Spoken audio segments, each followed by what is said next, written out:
ध्यान दो, नया चैप्टर है, इसका शुरुआत ही 10वीं कक्षा में होता है। इसके पहले कभी भी ये चैप्टर पढ़ने को नहीं होता है। तो आज का 5 या 10 मिनट बहुत जरूरी होगा। प्रारंभ का 4 लाइन 2 लाइन का है, आपके तरफ से आपके पड़ोसियों के लिए। याद भी कर सकते हैं, बड़ा आसान। जरा कामयाब तो होने दो मेरे दोस्त, हमारे भी दिन बदल जाएंगे। जरा कामयाब तो होने दो मेरे दोस्त, हमारे भी दिन बदल जाएंगे। जो आज 4 लोग हमारे पीछे बात कर रहे हैं, कल वो 4 लोग भी हमारे पीछे चले आएंगे। बात समझ में आ रहा है कि नहीं आता? तो ये वही चीज है, कामयाबी का इंतजार हर लोग करता है, लेकिन जानते हैं कैसे? बड़ा दुखित मन से। कामयाबी का इंतजार सब लोग कर रहा है, आसपास वाले, लेकिन दुखित मन से। अब जब आप कामयाब हो ही जाएंगे तो उसके पास तो कोई ऑप्शन नहीं रहा। वो तो आपको अच्छा कि हाँ बच्चा होशियार था, देखे थे, बहुत पढ़ता, मेहनती तो है, सुबह साइकिल से निकाल के डेली है ना क्लास जाना। लड़कियां अगर कोई सफल हो जाती है तो सोचिए, पहले वही 10 लोग बोलेंगे फलना के बेटी पढ़े जाती है। अब कामयाबी के बाद कैसे बोलेंगे? मेहनती तो था इनका बेटी, इनकी बेटी मेहनती थी, डेली साइकिल से जाना आना। तो सब कुछ डिपेंड करता है कि आप कैसे हैं ना। बात नहीं कीजिए है ना। देखिए हमारा जो ये चैप्टर ट्रिग्नोमेट्री, काफी भय का भी चैप्टर्स बना होता है छात्र के बीच। उसको लगता है ऐसा कि ये 10 मार्क्स हमारा छूट ही जाएंगे, क्योंकि इसमें सवाल बहुत हेवी और प्रूफ करने वाले सवाल होते हैं, है ना। लेकिन अगर ध्यान से पढ़ा जाए और एक एक चीज को समझा जाए तो आसानी से हम लोग इसको कवर अप कर सकते हैं। अच्छा बताओ, यदि हम पूछें कि किसी पेड़ का या बिजली के खंभा का या पहाड़ का है, उसकी अगर हमको ऊंचाई मालूम करनी है बिना उसके पास गए या फिर बिना उस पर चढ़े, हमको अगर हाइट मालूम करना है, उसकी ऊंचाई मालूम करनी है ना, तो कैसे कर पाएंगे बताओ? हम पेड़ के पास गए भी नहीं हैं, ना उस पे चढ़े हैं, हमारे सामने कोई भी ऊंची चीजें हैं, है ना, और हमको उसकी ऊंचाई निकालनी है, तो हम लोग कैसे निकालेंगे बताओ? मान लेते हैं एक नदी है और हम लोग नदी के इस किनारे पे खड़े हैं और नदी के उस किनारे पर एक पेड़ है और हम चाहते हैं कि उस पेड़ की ऊंचाई क्या है ये निकाल लें हम लोग बिना उस पे चढ़े। तो कैसे करेंगे बताओ? कोई उपाय है तुम्हारे पास? है? उसकी हाइट निकालने के लिए ट्रिगोनोमेट्री का क्या किया गया है? आविष्कार किया गया है। इंजीनियरिंग के क्षेत्र में बहुत बड़ा योगदान है इसका, ट्रिगोनोमेट्री का। हम लोग उसका डिस्टेंस निकाल सकते हैं, ऊंचाई निकाल सकते हैं, समझ गए? दूर खड़े किसी भी चीजों की ऊंचाई निकालने के लिए हम लोग किसका प्रयोग करते हैं? त्रिकोणमिति का प्रयोग करते हैं, समझ रहे? और यदि आपसे कोई ट्रिगोनोमेट्री का डेफिनेशन पूछे तो आप बताइए कि गणित की एक ऐसी शाखा जिसके अंतर्गत दूर की वस्तुओं की ऊंचाई भी ज्ञात किया जा सकता है। नहीं, और कैसे ज्ञात कर सकता है? तो इसमें एंगल और भुजा, जिसकी हाइट निकालनी है, उसके सापेक्ष धरती पर कोई पॉइंट लेकर एक ट्राइंगल का निर्माण करेंगे हम लोग और उस ट्राइंगल में कोण और भुजा के संबंध को दर्शाएंगे। तो कोण और भुजा के संबंध को बताना ही ट्रिगोनोमेट्री कहलाता है। समझो परिभाषा क्या बता रहे, समझिए। त्रिकोणमिति आखिर कहते किसको है, डेफिनेशन क्या है, इसका यूज क्या है, मैंने ये बताया है ना। हम लोग क्या कर सकते हैं? तो हम लोग किसी भी वस्तु की क्या ज्ञात कर सकते हैं? ऊंचाई ज्ञात करने के लिए, ऊंचाई ज्ञात करने के लिए, है ना, हम लोग किसका उपयोग करेंगे? ट्रिगोनोमेट्री। यानी त्रिकोणमिति अगर कहते किसको है, अगर डेफिनेशन की बात करें परिभाषा की बात अगर करें हम लोग, इसके एग्जामिनेशन में तो नहीं आएगा, लेकिन विदाउट डेफिनेशन कैसे समझेंगे। तो परिभाषा के लिए बस इतनी सुन बात है कि गणित की गणित की वैसी शाखा, गणित की वैसी शाखा जिसके अंतर्गत, एक एक बात को समझते हैं हम लोग, जिसके अंतर्गत हम लोग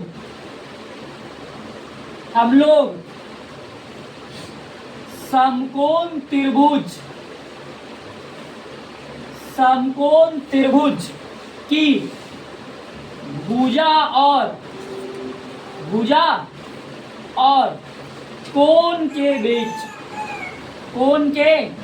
बीच संबंध ज्ञात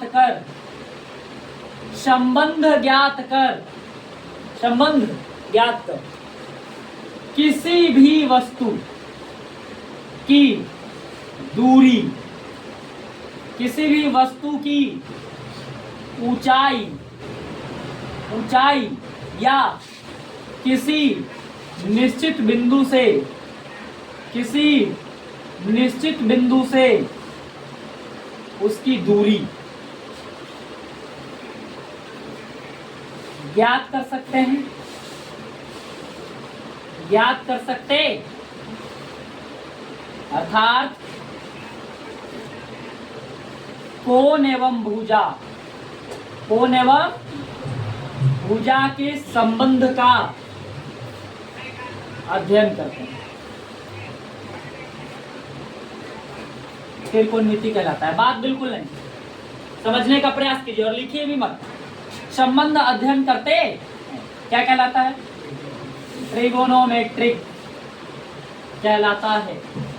हिंदी में कहते हैं त्रिकोणमिति, हिंदी में इसी का नाम क्या है? त्रिकोणमिति। अब इसका शाब्दिक अर्थ समझते हैं हम लोग। त्रिकोणमिति का शाब्दिक अर्थ क्या है? त्रिकोणमिति, इसी को अंग्रेजी में क्या कहते हैं? ट्रिगोनोमेट्रिक, है ना। और क्यों कहते हैं? तो त्रिभुज के कोण और भुजा का मापन पढ़ते हम लोग इसमें, और इसका नाम से ही पता चल रहा है। त्रिकोणमिति जो है वो 3 शब्दों से मिलकर बना है। ट्राई और गोल और क्या? मेट्रिक। ये 3 शब्द से मिलकर बना है कौन? त्रिकोणमिति। और क्या मतलब होता है इसका? ट्राई का मतलब होता है 3। ट्री का मतलब क्या होता है? 3, है ना। और गोल का मतलब होता है भुजा, क्या होता है? और मेट्रिक का मतलब होता है मापन, यानी 3 भुजाओं का मापन क्या कहलाता है? त्रिकोणमिति। यानी इसका शाब्दिक अर्थ क्या हो गया? इसका जो शाब्दिक अर्थ है वो ये हो गया कि 3 भुजा का, बात नहीं बाबू, 3 भुजाओं का मापन। 3 भुजाओं का क्या कहलाता है? त्रिकोणमिति। एकदम आसान भाषा में आपको समझा दिए कि आखिर त्रिकोणमिति क्या है, त्रिकोणमिति कहते किसको हैं। तो 3 भुजाओं का मापन त्रिकोणमिति कहलाता है। और 3 भुजा का मापन इट मीन, कौन सा हम लोग डायग्राम की बात करेंगे? त्रिभुज, ट्रायंगल नहीं। ट्रायंगल का मतलब क्या होता है? त्रिभुज का मतलब क्या होता है? 3 भुजा, जिसमें 3 भुजा, है ना। और हम लोग स्पेशल त्रिभुज, कौन सी? समकोण त्रिभुज की बात करेंगे। किसकी? बाय द वे अगर हम लोग देखें, बाय द वे अगर हम लोग यहाँ देखने का अगर प्रयास करें तो ये देखो, यहाँ हम लोग खड़े हैं, यहाँ हम लोग खड़े, और ये जो है ना कोई वस्तु है, इधर देखो, ये कोई वस्तु है डीसी नाम का। पहाड़ हो सकता है, फूल हो सकते हैं, पेड़ हो सकता है, टावर हो सकते हैं। बाबू ध्यान से, 1 मिस्टेक गेम ओवर हो जाएगा। तो समझना है, इससे बचना है, चाहे वो दैनिक जीवन में हो, सड़क पर हो, पढ़ाई के मामले में हो, सब जगह यही रूल काम करता है। कौन सी? 1 मिस्टेक गेम, समझिए। गाड़ी चला रहे हैं वहां भी मिस्टेक किए हैं। इस लोक में तो नहीं मिलेंगे, परलोक में मिल सकते हैं। यहाँ देखो हर बार सवाल आएंगे त्रिकोणमिति में, चाहे वो कोई भी हो, हम लोग डील करेंगे इसी डायग्राम से। यहाँ हम लोग खड़े हैं और सामने हमारा कोई मंजिल है, चाहे वो पेड़ पौधा हो, टावर हो, ज्यादातर टावर की बात करता है, भवन की बात करता है, पेडास्टल की बात करता है, मूर्ति की बात करती है। पेडास्टल समझते हो? पेडास्टल क्या होता है? मूर्ति रखने वाला स्टैंड। पहले वो स्टैंड बनाया और फिर उसके ऊपर मूर्ति। आप देखे ही होंगे, कोई मूर्ति देखे होंगे तो पहले एक चौड़ा बना हुआ होता है, उसके ऊपर छोटा को आधा रखा है, उसको पेडेस्टल कहते हैं और ऊपर मूर्ति हो गया। समझ बात? तो यहाँ हम लोग हैं और यहाँ कोई वस्तु है। अब हम लोग इसकी क्या निकालेंगे, इसकी ऊंचाई क्या है, और जहां से हम इसको देख रहे हैं इसकी दूरी क्या है, ये भी निकाल पाते हैं। समझ बात? और इन दोनों को अगर मिला दे तो ये कौन सा ट्राइंगल हो गया? Right angle triangle. क्या नाम है इसका बताना? इसका नाम है राइट एंगल ट्राइंगल। हिंदी में कहते हैं इसको समकोण त्रिभुज। कौन सी? और समकोण त्रिभुज का एकदम बेसिक है, यहाँ पे समझने का प्रयत्न करो। समकोण त्रिभुज में यहाँ हमारा होता है परपेंडिकुलर 90 डिग्री लंब, पता है ना, जिसका एक कोण कम से कम 90 डिग्री के बराबर होना चाहिए। और किसी भी त्रिभुज में एक ही समकोण हो सकते हैं, उससे ज्यादा अगर लिखा हुआ हो कहीं पे कि क्या किसी त्रिभुज में 2 समकोण हो सकता है, कहियो नहीं। कोई आपसे पूछे का है 2 समकोण तो 90-90 180। त्रिभुज के तीनों कोनों को जोड़ेंगे ता कितना? 180। यहाँ दूए को जोड़े में 180 होता है, तीसरा का कहाँ हिमालय पर जाएगा? समझ रहे हो ना? तो एक ही समकोण हो सकता है, एक ही। किसी भी ट्राइंगल में एक समकोण हो सकते हैं, और किसी भी ट्राइंगल में तीनों के तीनों न्यूनकोण हो सकते हैं। तीनों के तीनों, हम जो कह रहे हैं सुनो, किसी ट्राइंगल में एक समकोण हो सकते हैं, और न्यूनकोण की बात करें तो तीनों न्यूनकोण हो सकते हैं, और अधिक कोण की बात करें तो एक से ज्यादा अधिक कोण। हम जो कह रहे हैं समझ में आ रहा है? त्रिभुज में कम से कम या केवल एक ही समकोण हो सकते हैं, एक ही अधिक कोण हो सकते हैं, और तीनों के तीनों न्यूनकोण हो सकते हैं। काम हो जाएगा। खैर, हम लोग एक ही ट्राइंगल की बातें करेंगे। क्या नाम है इसका? राइट एंगल ट्राइंगल समकोण त्रिभुज। समकोण त्रिभुज में यहाँ पे 90 डिग्री होगा। समझ लो, एक ऐसा लाइन और एक ऐसा लाइन, डायग्राम पहचान में आएगा ना, एकदम सीधी लाइन होनी चाहिए। अब ध्यान रखो, इसमें जो सबसे बड़ी साइड होगी उसको नाम क्या देते हैं हम लोग? कर्ण। अंग्रेजी में इसी को क्या कहते हैं? हाइपोटेनस, कर्ण। इसके कारण ही हम लोग इसको इंडिकेट करते हैं H। कर्ण किसको कहते हैं समझ में आ रहा है? हाँ, जिस भुजा से 90 डिग्री नहीं बन रहे हैं उस भुजा को हम लोग कर्ण कहते हैं। देखो, ये 90 डिग्री बनाने में ये वाला कोई मदद कर रहा है क्या? ये वाला मदद कर रहा है, और ये वाला ना। तो समकोण भुजा को छोड़कर इस भुजा का नाम क्या है? दोनों का समकोण भुजा कहते हैं। इसको नाम दे दिया हम लोग, समकोणिक साइड कहते हैं इसको, ठीक है ना? तो ये वाला जो होगा उसके अलावा जो बचेगा हाइपोटेनस। मेरी बात सुनो, इस वाले को हम लोग कहते हैं परपेंडिकुलर। क्या कहते हैं? परपेंडिकुलर। अंग्रेजी में इसी को कहते हैं लंब। क्या कहते हैं? कभी कभी हम लोग इसको ऊंचाई भी कह देते हैं, कभी कभी क्या कह देते हैं, लेकिन ऊंचाई नहीं, शीर्ष लंब। क्या कहते हैं? शीर्ष लंब। और इसी को शीर्ष लंब को ही हम लोग ऊंचाई कहते हैं। और ऊंचाई होने की वजह से H से लिखना जाता है, लेकिन H नहीं, हम लोग लिखेंगे क्या? P से। परपेंडिकुलर मतलब P। परपेंडिकुलर मतलब क्या? और ये जो साइड बच गई इसको हम लोग कहते हैं साइड। बेस कहते हैं आधार, बेस कहते हैं आधार हो गया। क्या हो गया? और इसको इंडिकेट क्या चीज से करेंगे? बी से, है ना? अब बात समझना है त्रिकोणमिति में। अब ये ट्राइंगल जो अभी पढ़े ना, ये त्रिकोणमिति का ट्राइंगल नहीं पढ़ेंगे, ये हम लोग समकोण त्रिभुज के बारे में जानकारी लेंगे कि जिस पर डायग्राम खड़ी रहेगी आधार कहलाएंगे। वो क्या कहलाएगा? हमारे लिए आधार धरती। धरती क्या है? आधार। इस मकान के लिए आधार क्या होगा? धरती। उसी तरह से इस डायग्राम का आधार यही ना होगा? देखे में नहीं लग रहा है की वाला होगा? फिगर इसमें खड़ा है ना, तो ये आधार हो गया और ये कर्ण है और ये क्या हो गया? लेकिन जब इसी ट्रायंगल की बात हम लोग कहाँ करेंगे? ट्रिगोनोमेट्रिक में चलेंगे। बाबू सुनो, समझने का प्रयास करो। अगर हम लोग इन ट्रिगोनोमेट्री देखेंगे अगर, तो इस ट्रायंगल में थोड़ा सा चेंज है, और अगर वो चेंज तुम आज और अभी समझ जाते हो, बहुत ही उपयोगी होगा ये आपके लिए। मेरी बात समझने का प्रयत्न करो। हमारा ही बात तुम्हारे लिए बहुत ही सुंदर है, परफेक्ट भी है। देखो ये ट्रायंगल है, अब ये वाला तो फिक्स है, इसको कहते हैं हाइपोटेनस कर्व। लेकिन इन trigonometry we can't say this is definite base, यही वाला बेस होगा ये जरूरी, और यही वाला परपेंडिकुलर होगा ये जरूरी नहीं।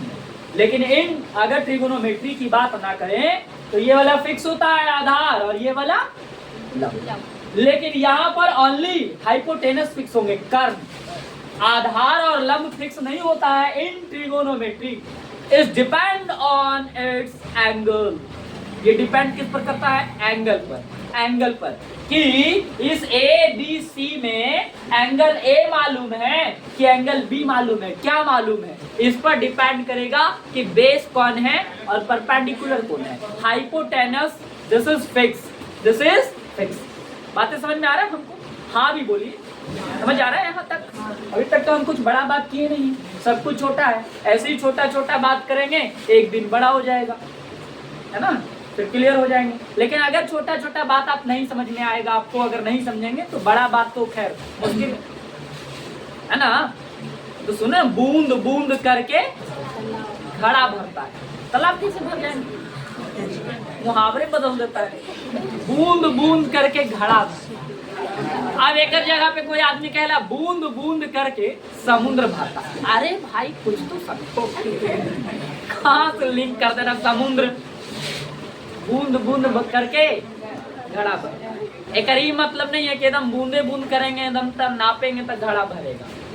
अर्थ होता है इसका कि थोड़ा थोड़ा करके ही एक दिन हम लोग बड़ा हो सकते हैं, पहचान बना सकते हैं। समझ रहे हो? इधर आओ। अब ये देखो, अगर किसी ने कहा, क्या कहा कि हमको कौन सी मालूम है? क्या मालूम है? चलो क्या मालूम है? फिलहाल के लिए थीटा रखते हैं, इसका नाम क्या है? और एंगल को डिनोट क्या से करते हैं? थीटा से। किससे? ये मैथमेटिकल टर्म्स है, यूज होता है किसके लिए? कोण के लिए। किसके लिए? तो मैंने लिखा थीटा। क्या लिखा? पहचान लो। ऐसे जीरो बिचवा से इसे टिड़का, ये थीटा है। टिड़का ही ना कि कोई कोई दम ऐसे हो सकता है, कई में बहुराहट कमी ना तानी सुंदर कोई नहीं, जल्दी जल्दी में कुछ भी हो रहा है, ठीक है। अब सुनो ध्यान दो, जहां पर ये थीटा रहेंगे, गौर करो, जहां पे ये, उसके सामने की साइड परपेंडिकुलर होगा और बचा हुआ साइड बेस। सुन रहे हो? ये केस नंबर 1 हो गया, पहली स्थिति। क्या हो गई? पहली। एक स्थिति और बनेगा ना, लो ध्यान दो, समझो बाबू ने, समझो। ए बी ये तो फिक्स है क्या? और ये भी क्या है? ये फिक्स होता है, हाइपोटेनस फिक्स होता है। आओ, थीटा सी पर नहीं है, ए पर है। ए पर किस पर? किस पर है? ध्यान दो। तब ये वाला साइड परपेंडिकुलर और ये वाला साइड। क्या इतनी बात समझ में आता है? हैं? कब आधार कब ऊंचाई, अब बेचारा हाइपोटेनस तो फिक्स है। समझ रहे हो नहीं समझ रहे हो? समझ आ रहा नहीं आ रहा है? आ रहा है। आगे चलते, आगे चलते। अभी तक कुछ बड़ा बात नहीं की, सब छोटा बात है। आगे चलते हैं। अब इसमें हुआ क्या, कुछ परिवर्तन हो गए। क्या हो गए? कुछ और बातें। ए बी सी, यहां हम लोग मान लिए क्या मान लिए? तो ये वाला क्या होगा? बोलो बोलो। हाँ जी। और ये लंब। किसी को कोई कंफ्यूजन नहीं। अब हुआ क्या? अब हुआ ये कि इस त्रिकोणमिति में P के साथ, B के साथ, H के साथ कुछ रेशियो निकाले गए। क्या निकाले गए? रेशियो, अनुपात। और उस अनुपात को निकालकर अलग अलग नाम दिए गए। अनुपात मतलब कभी H को P से भागा दे दिए, कभी H को B से भागा दे दिए, कभी B को H से भागा कर दे दिए, कभी P को B से भागा दे दिए, कभी P को B से भागा कर दिए। टोटल 6 ही तरह से ये लोग भागा कर सकता है। कितने तरह से? सब दू को। बाबू सुनो ना, सब दू को करेगा। ये H भी 2 भागा करेगा। H एक बार P के साथ करेगा और H एक बार, हो गया ना 2। अब इधर आओ, B 2 बार कर सकता है, एक बार H के साथ, एक बार P के साथ। और P कितने बार? एक बार H के साथ और एक बार। तो टोटल भागा, total ratio, it mean total 6 ratio in this triangle. अरे जो 6 गो रेशियो निकाला गया ना, सुनो मेरी बात सुनो, 6 गो जो रेशियो निकाला गया, उस रेशियो को अलग अलग नाम दिए गए और वो बन गया त्रिकोणमिति के प्रमुख अंग। क्या बन गए? त्रिकोणमिति के कुछ प्रमुख अंग। कौन बना भाई? त्रिकोणमिति का प्रमुख अंग कौन कौन बना? तो 6 अंग होते हैं इसके। कितने? हिंदी ऐसे लिखो, ऐसे। त्रिकोणमिति के, ध्यान दो बाबू बात में, त्रिकोणमिति के कुल 6 फलन। कौची?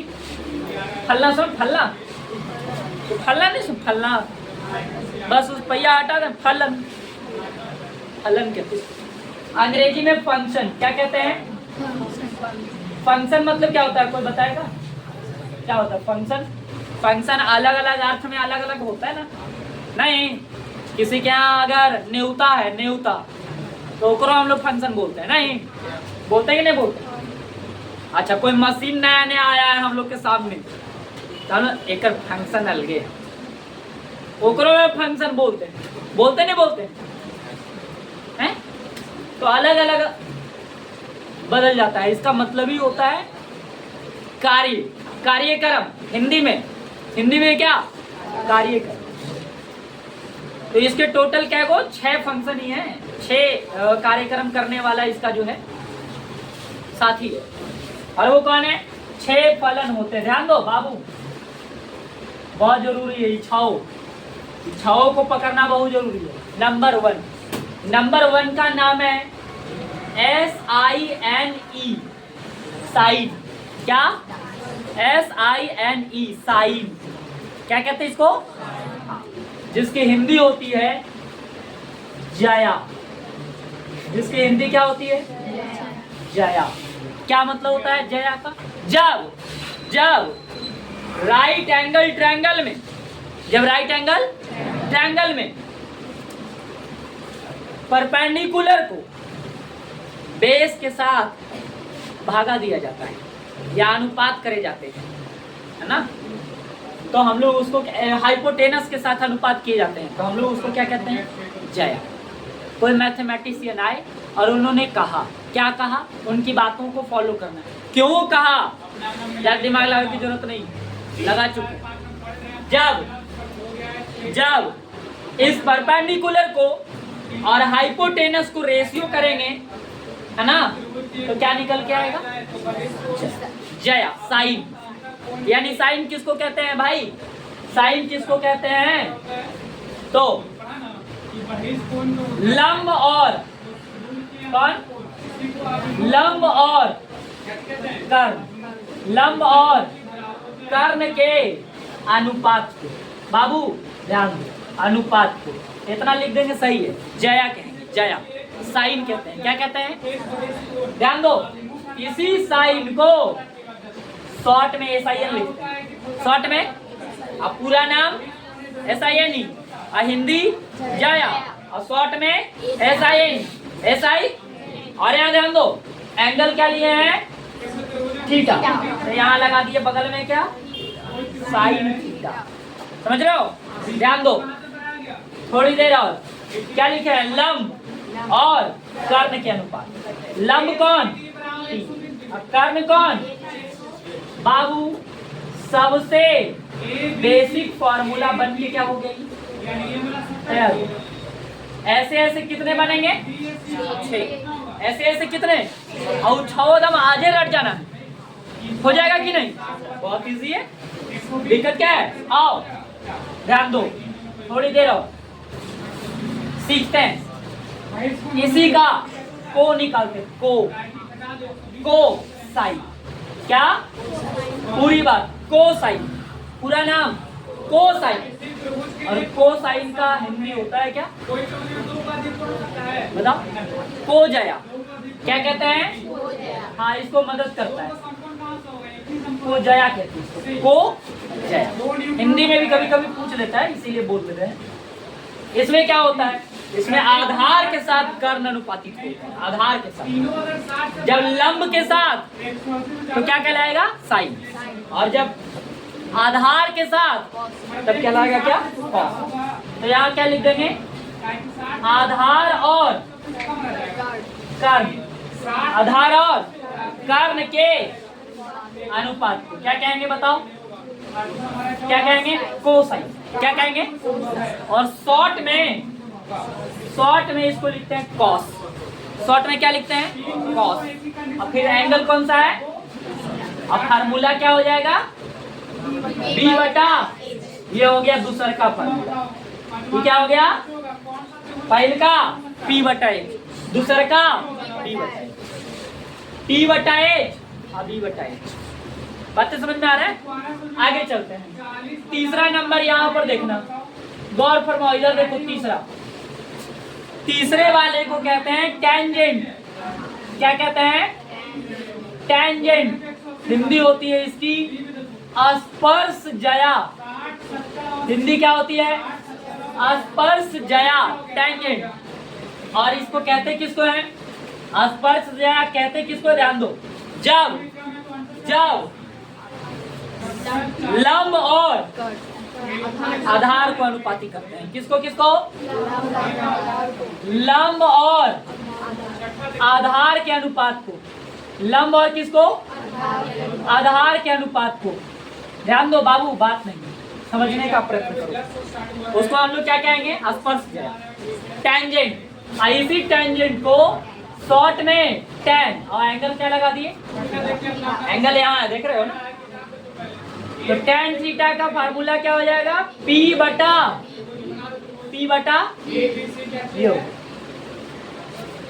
यही 3 स्पेशल है, इसको कहते हैं SCT।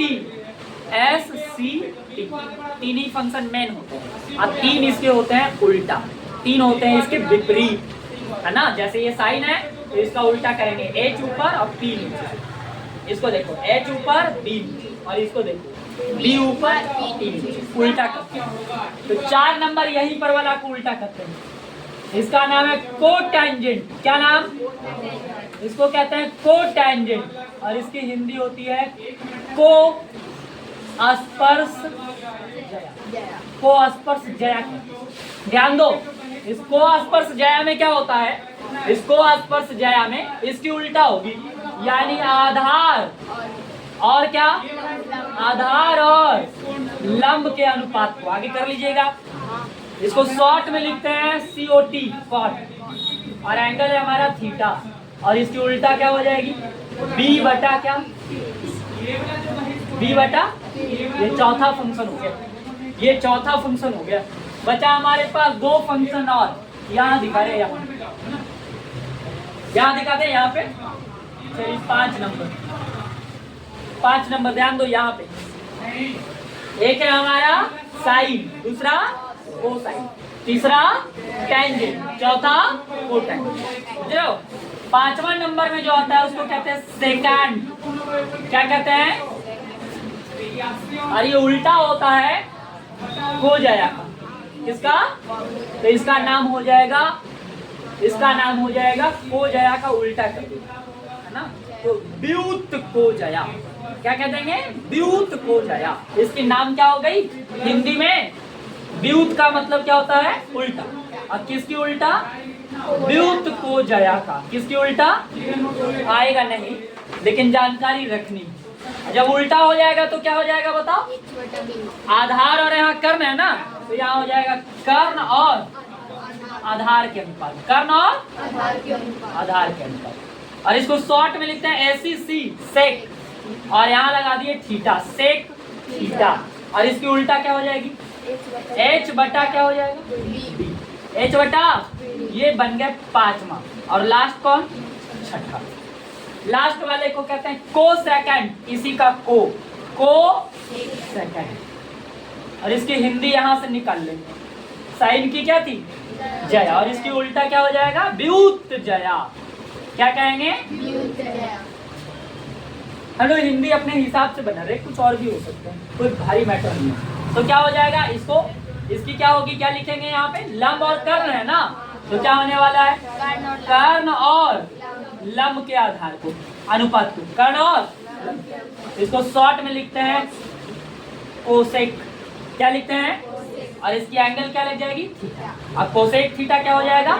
H बटा बाबू। 6 फार्मूला, एक चैप्टर समाप्त हो जाएगा। एक चैप्टर। एक बार जरा गौर से देखो, पहले का कौन था? इधर देखो, साइन। फार्मूला साइन थीटा का P बटा A। बोलो साइन थीटा बराबर P बटा A। और दूसरा है कॉस थीटा बराबर,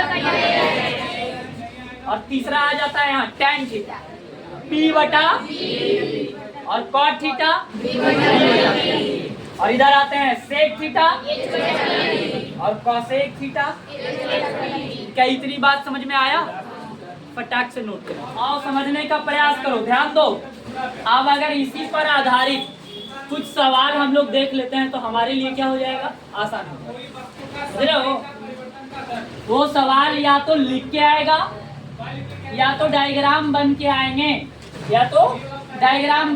इस तरीके से।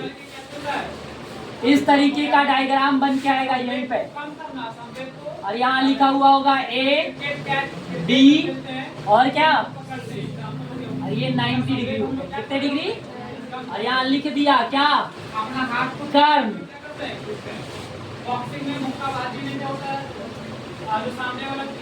5 सेंटीमीटर। कर्ण कितना?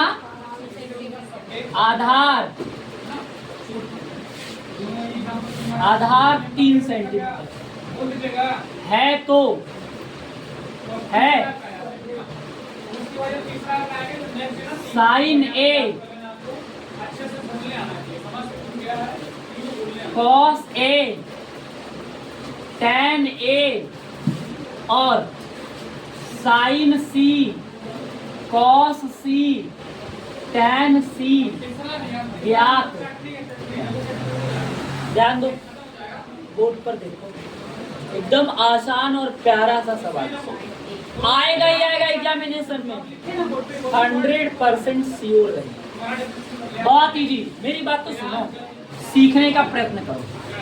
सबसे पहले तुमको देखना है कि क्या इस ट्रायंगल के तीनों साइड मालूम है। देखो, कर्ण कितना है? 5 सेंटीमीटर। आधार कितना है? अभी तक हम लोग त्रिकोणमिति की बात नहीं कर रहे हैं, हम लोग समकोण त्रिभुज की बात कर रहे हैं। तो समकोण त्रिभुज में अगर 2 भुजा मालूम है तो तीसरा भुजा हम लोग मालूम कर पाएंगे ना। ये तो बेसिक है, ये तो बच्चा का चीज है। तो सबसे पहले हम लोग निकालेंगे यहाँ पे, देखो, कर्ण का A स्क्वायर, कर्ण का बराबर लंब का A स्क्वायर प्लस, सबको मालूम है ही है। This is the given by Pythagoras. Due to this reason we can say Pythagorean theorem या पाइथागोरस थ्योरम, पाइथागोरस प्रमेय। क्या होता है? हाइपोटेनस का square is equal to perpendicular का स्क्वायर प्लस बेस का स्क्वायर। एकदम बेसिक फार्मूला, एकदम रट जाइए। ये रम दिमाग से नहीं निकलना चाहिए। बोर्ड पर देखो, कर्ण कितना है? बोर्ड पर देखो, लंब कितना है? नहीं मालूम ना, लंब निकालना होगा। यानी ए बी का आधार कितना है? 5 का स्क्वायर, 3 का स्क्वायर, इधर बच गया ए बी का स्क्वायर। 25 में से 9 गया, इधर हो गया ए बी का स्क्वायर। ध्यान दो, स्क्वायर से रूट हटेंगे तो ए बी का मान 4 सेंटीमीटर। तीनों निकल गए। तो पहला काम है कि त्रिभुज के तीनों साइड मालूम हो जाना। तीनों निकाल दिए हम, देख रहे हो। अब क्या निकालना है तुमको? साइन।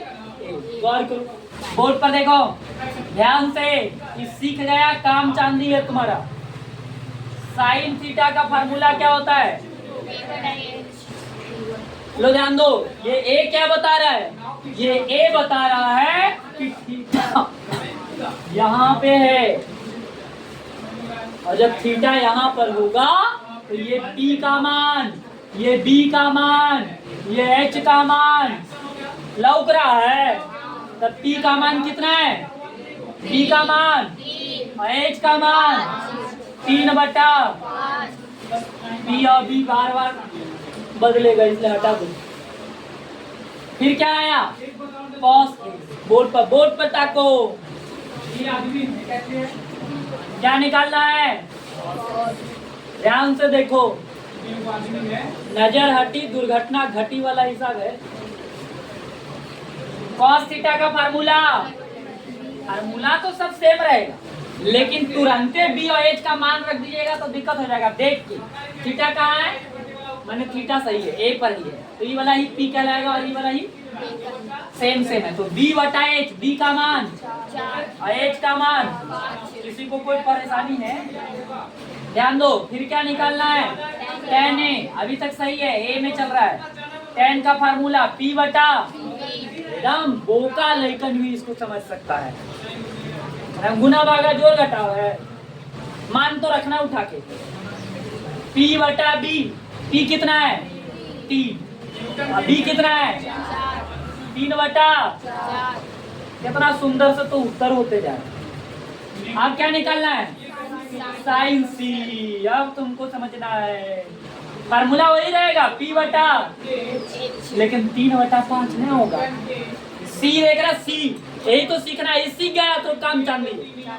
सी देख रहा है, यानी थीटा यहाँ नहीं है, सी पर आ गया। और जैसी सी पर आया, इसके सामने वाला भुजा P, आई वाला।